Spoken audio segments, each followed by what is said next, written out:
सुस्वागतम सुस्वागतम सुस्वागतम. 2025च्या गणरायाच्या महाउत्सवात इनामदार परिवाराकडून आपल्या सर्वांचे मनपूर्वक स्वागत. दरवर्षीप्रमाणे यावर्षीही एका वेगळ्या विषयाची ओळख करून देण्याचा प्रयत्न केला आहे. मागील वर्षी संत श्रेष्ठ श्री ज्ञानेश्वर माऊलींची ओळख आपण करून घेतली. त्याप्रमाणे यावर्षी श्री समर्थ रामदास यांचा जीवन प्रवास बघूया. चला तर मग.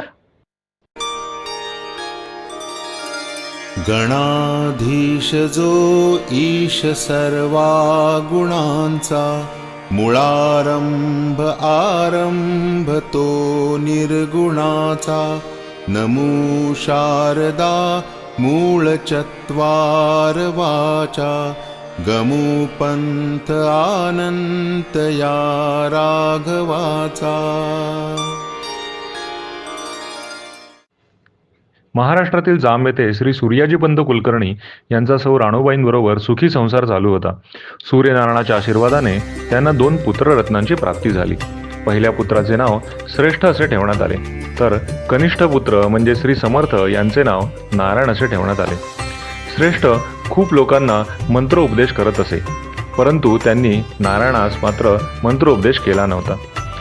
हे पाहून नारायण चिडून जात आणि एकदा ते मारुतीच्या मंदिरामध्ये स्वतःच ध्यान करण्यास बसले.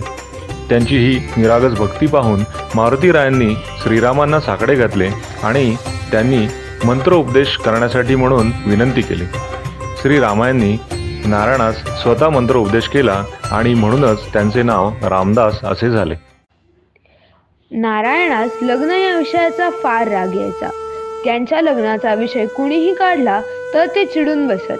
पण राणूबाईंची इच्छा होती की त्यांनी निदान नारायणास लग्नाचा अंतरपाठ धरलेला तरी पाहावा. न मातुः परदैवत्वम या वचनावर दृढ विश्वास असलेल्या नारायणांनी आईला वचन दिले. मग काय झाली लग्नाची लगबग सुरू. श्रेष्ठांनी राणूबाईंच्या आसनगावाच्या भावाच्या मुलीसोबत विवाह निश्चित केला. सर्व मंडळी आसनगावात जमली. लग्नाचा दिवस उजाडला. लग्न वेळ जवळ येत होती. मंगलाक्षता वाटल्या. नारायणाला बोहल्यावर उभे केले. समोर अंतरपाठ धरला. मामांनी मुलीला आणून उभे केले. सर्वजण आनंदात होते. शुभमंगल सावधान हा शब्द नारायणाने ऐकला. त्याने भटजींना त्याचा अर्थ विचारला. त्यांनी अर्थ सांगताच नारायण मनात म्हणाला, आईला दिलेल्या वचनाची पूर्तता तर झाली आहे आणि आता मी सावधान आहे. असे म्हणून लग्न मंडपातून जो पळाला तो 3 दिवसानंतर झाडावरून उतरून गोदावरीच्या काठाकाठाने श्री क्षेत्र नाशिकेकडे निघाला. श्री क्षेत्र नाशिक येथे येऊन पोचला. पण नाशिकसारख्या गजबजलेल्या ठिकाणी न राहता त्यांनी टाकळी येथे शांततेत राहण्याचा निर्णय घेतला व टाकळीस नित्यनेमाने स्नान संध्या व अनुष्ठान करू लागले. या कालावधीमध्ये रामरायांनी बऱ्याच वेळेला दर्शन देऊन सांगितले की कृष्णातीरी जाऊन जगदुद्धाराचे कार्य कर आणि शिवरायास मदत कर. पण समर्थांचा दृढ निश्चय होता की 3 कोटी जपाचं अनुष्ठान संपल्याखेरीज हलावयाचे नाही. रामनवमीचा उत्सव संपताच समर्थ तीर्थाटनास निघाले. समर्थांनी खूप साहित्याची निर्मिती केली. ग्रंथ, आरत्या, मनाचे श्लोक, करुणाष्टके आणि खूप काही. आपल्या लाडक्या गणपती बाप्पाची आरती, सुखकर्ता दुःखहर्ता ही पण त्यांचीच रचना. तीर्थाटनास निघण्याआधी श्री समर्थांनी टाकळीस आपल्या पहिल्या मारुतीची स्थापना केली, जो नंतर शेणाचा मारुती म्हणून प्रसिद्ध झाला. नंतर समर्थांनी तीर्थाटनाच्या मार्गावर जनकल्याणार्थ प्रमुख 11 मारुतींची स्थापना केली. ती म्हणजे शक्तीची उपासना वाढवून तरुणांनी यवनांच्या विरुद्ध श्री छत्रपती शिवाजी महाराजांना साथ द्यावी म्हणून.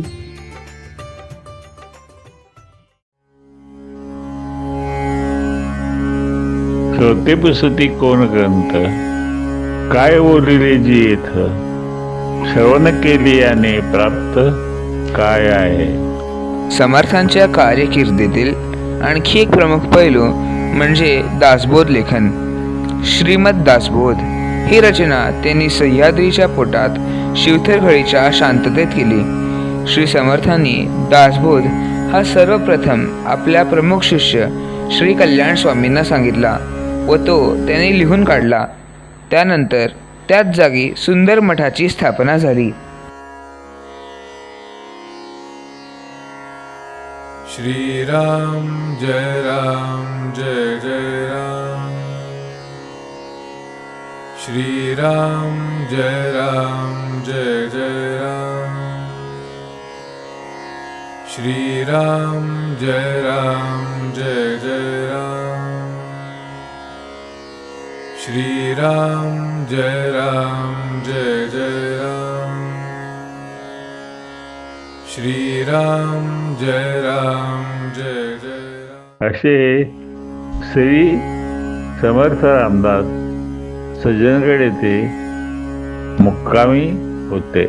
श्री समर्थ रामदास आपल्या साहित्यातून आपल्याला कायमच सामर्थ्य पुरवतात. समर्थांनी आपल्यासाठी श्रीरामाकडे हात विनवणी केली ती अशी. कल्याण करी राम राया राम राया. कल्याण करी राम राया. जनहित विवरी जनहित विवरी जनहित विवरी. कल्याण करी राम राया राम राया. कल्याण करी राम राया.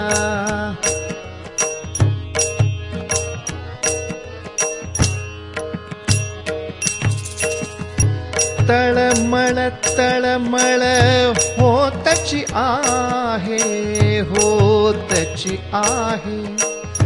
तळमळ तळमळ